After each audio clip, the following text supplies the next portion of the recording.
आए नहीं जिंदगी है। ओ आया मेरा जिगरी यार।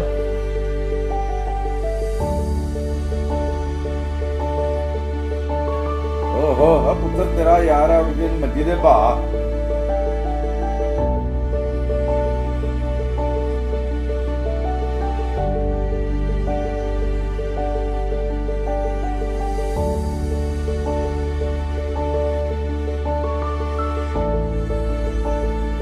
मुंडिया अरे यार ਨੂੰ ਪਾਣੀ ਧਾਣੀ ਤੇ ਪੁੱਛ। जी चोरी जी। हाँ भी सरफराज पानी जी ना जी। ओ गामिया इधर आके गल सुन। जी चोई साहब। गाँव में यार सरफराज में पानी तो पिला। जी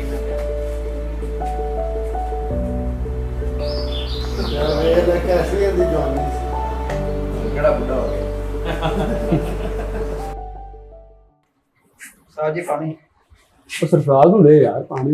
लो जी मैं जी पानी पियो।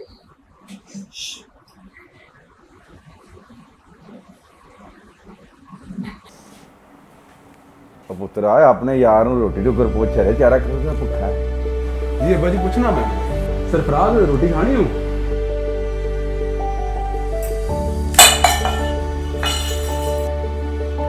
ਚੋਈ ਸਾਹਿਬ ਉਹ ਇਸ ਬੰਦੇ ਨੂੰ ਕੀ ਮਸਲਾ ਹੈ? ਇਹਨੂੰ ਜਦੋਂ ਵੀ ਕੋਈ ਬੰਦਾ ਰੋਟੀ ਪੁੱਛਦਾ ਹੈ ਤੇ ਇਹ ਇਦਾਂ ਹੀ ਨਸ ਤੁਰਦਾ ਹੈ। ਇਹ ਸ਼ੁਰੂ ਤੋਂ ਹੀ ਇਦਾਂ ਹੈ ਜਾਂ ਹੁਣ ਆ ਕੇ ਇੰਜ ਹੋਇਆ? ਉਹ ਪੁੱਤਰ ਆਹੀ ਤੈਨੂੰ ਕੀ ਦੱਸੀਏ ਆ ਇਹਦਾ ਯਾਰ ਬੈਠੇ ਇਹਦੇ ਕੋਲੇ ਪੁੱਛ ਲਾ। ਛੋਟੇ ਚੋਈ ਸਾਹਿਬ ਤੁਸੀਂ ਦੱਸਿਓ ਇਸ ਬੰਦੇ ਨੂੰ ਹੋਇਆ ਕੀ ਇਹ? ਮੈਂ ਤਾਂ ਜਦੋਂ ਵੀ ਪੁੱਛਦਾ ਵਾਂ ਕਿਸੇ ਨੇ ਅੱਜ ਤੱਕ ਪੂਰੀ ਗੱਲ ਨਹੀਂ ਦੱਸੀ ਤੇ ਇਹ ਨਸ ਕਿਉਂ ਤੁਰਦਾ ਹੈ? ਉਹ ਗਾਮਿਆਂ ਇਹ ਕੋਈ ਬੰਦਾ ਪਾਗਲ ਨਹੀਂ ਹੈ। ਇਹ ਆਪਣੇ ਮਾਂ ਬਾਪ ਦੀ ਕੱਲੀ ਔਲਾਦ ਹੈ। ਇਹ ਨਾਲ ਦੇ ਪਿੰਡ ਦੇ ਚੌਧਰੀ ਨਹੀਂ ਅੱਬਾ ਜੀ ਦੇ ਯਾਰ ਨੇ ਜਿਹੜੇ ਇਹ ਉਹਨਾਂ ਦੀ ਔਲਾਦ ਹੈ। ਮਾਂ ਬਾਪ ਨੇ ਇਹਨੂੰ ਪੜ੍ਹਾਇਆ ਲਿਖਾਇਆ ਦੀਨੀ ਤਾਲੀਮ ਵੀ ਦਿੱਤੀ ਦੁਨਿਆਵੀ ਤਾਲੀਮ ਵੀ ਦਿੱਤੀ। ਗਾਮਿਆਂ ਇਹ ਛੋਟਾ ਜਿਹਾ ਸੀ ਇਹਦੇ ਵਾਲਿਦ ਸਾਹਿਬ ਫੌਤ ਹੋ ਗਏ ਪਰ ਇਹਦੀ ਮਾਂ ਨੇ ਇਹਦੀ ਤਾਲੀਮ ਤਰਬੀਅਤ 'ਚ ਕੋਈ ਕਸਰ ਨਹੀਂ ਛੱਡੀ। ਇਹ ਆਪਣੀ ਮਾਂ ਨਾਲ ਬਹੁਤ ਪਿਆਰ ਕਰਦਾ ਸੀ ਤੇ ਇਹਦੀ ਮਾਂ ਨੇ ਵੀ ਇਹਨੂੰ ਕੋਈ ਐਸੀ ਕਮੀ ਨਹੀਂ ਪੇਸ਼ ਹੋਣ ਦਿੱਤੀ। ਹੋਰ ਗਾਮਿਆਂ ਤੁਹਾਨੂੰ ਕੀ ਦੱਸਾਂ ਇਹਦੀ ਮਾਂ ਵੀ ਦੁਨੀਆ ਤੋਂ ਟੁਰ ਗਈ। ਮਾਂ ਦਾ ਸਦਮਾ ਬਰਦਾਸ਼ਤ ਨਹੀਂ ਕਰ ਸਕਿਆ ਤੇ ਪਾਗਲ ਹੋ ਗਿਆ। ਉਹਦੇ ਗਾਮ ਵਿੱਚ ਗਲੀ ਫਿਰਦਾ ਪਿਆ। ਪਰ ਇੱਕ ਗੱਲ ਦੱਸਾਂ ਤੈਨੂੰ ਗਾਮਿਆਂ ਅੱਜ ਵੀ ਜਿੱਥੇ ਵੀ ਜਾਏਗਾ ਅੱਲਾ ਨਬੀ ਕਰੇਗਾ ਤੇ ਇਹਦੀ ਮਾਂ ਨੇ ਜਿਹੜੇ ਦਿਲ ਵਿੱਚ ਅੱਲਾ ਰਸੂਲ ਦੀ ਮੁਹੱਬਤ ਪਾਈ ਹੈ ਉਹ ਅੱਜ ਵੀ ਕਾਇਮ ਹੈ। ਪਰ ਜੋ ਵੀ ਹੈ ਚੋਈ ਸਾਹਿਬ ਅੱਜ ਇਹਦੇ ਮਾਜ਼ੀ ਦੇ ਕਿਸੇ ਦਾ ਤੇ ਪਤਾ ਲੱਗ ਗਿਆ ਪਰ ਇਸ ਚੀਜ਼ ਦੀ ਮੈਂ ਵੀ ਗਵਾਹੀ ਦਿੰਦਾ ਨੂੰ ਮੈਂ ਜਿੱਥੇ ਵੀ ਵੇਖਿਆ ਨਾ ਅੱਲਾ ਤੇ ਅੱਲਾ ਦੇ ਨਬੀ ਦਾ ਜ਼ਿਕਰ ਕਰਦੇ ਹੀ ਵੇਖਿਆ ਹੋਰ ਮੈਂ ਕੁਛ ਨਹੀਂ ਵੇਖਿਆ। ਟਾਈਮ ਦਿੱਤਾ ਹੈ ਤੇ ਅੱਜ ਹੋ ਗਿਆ ਇਹਦਾ ਫੈਸਲਾ 3 ਵਜੇ ਚੇਅਰਮੈਨ ਆਉਣਗੇ। और चौधरी साहब बड़े डेरे शेरे लाए हुए ने।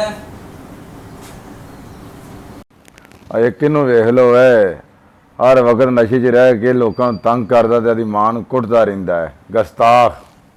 ਉਹ ਗਾਮਿਆਂ ਤੇ ਇੱਕ ਇਹਦਾ ਯਾਰ ਜਿਹੜਾ ਮਾਂ ਦੀ ਜੁਦਾਈ 'ਚ ਪਾਗਲ ਹੋ ਗਿਆ। ਗਾਮਿਆਂ ਅੱਬਾ ਜੀ ਠੀਕ ਕਹਿੰਦੇ ਨੇ ਮੇਰਾ ਯਾਰ ਮਾਂ ਦੀ ਯਾਦ 'ਚ ਪਾਗਲ ਤੇ ਹੋ ਗਿਆ ਹੈ ਲੇਕਿਨ ਉਹ ਗੁਸਤਾਖ ਨਹੀਂ ਹੋ ਸਕਦਾ ਤੇ ਇੱਕ ਇਹ ਨਸ਼ਈ ਇਹਦਾ ਅੰਜਾਮ ਬੜਾ ਬੁਰਾ ਹੋਏਗਾ। ਇਹ ਆਪਣੀ ਮਾਂ ਨੂੰ ਸਤਾਉਂਦਾ ਹੈ।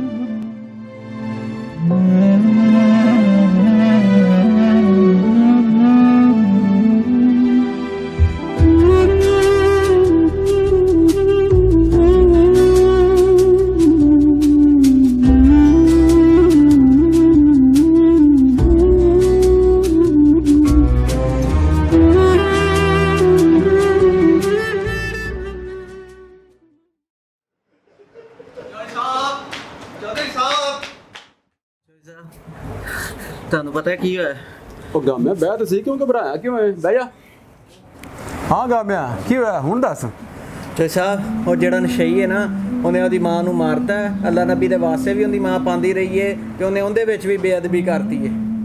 ਉਹ ਗਾਮਿਆਂ ਤੈਨੂੰ ਮੈਂ ਕਿਹਾ ਸੀ ਨਾ ਇਸ ਨਸ਼ਈ ਦਾ ਅੰਜਾਮ ਬੜਾ ਬੁਰਾ ਹੋਣਾ ਹੀ ਤੇ ਇਹਨੇ ਬੜੀ ਵੱਡੀ ਗੁਸਤਾਖੀ ਕੀਤੀ ਹੈ। ਅੱਲਾ ਮਾਫੀ ਦੇਵੇ।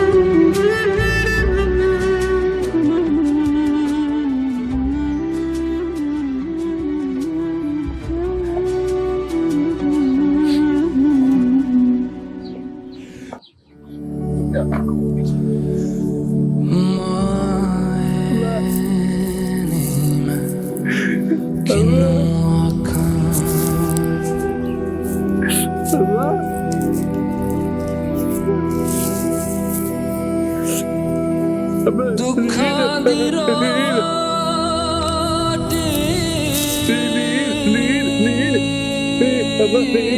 ਸੂਲਾਂ ਦਾ ਸਾਲਣ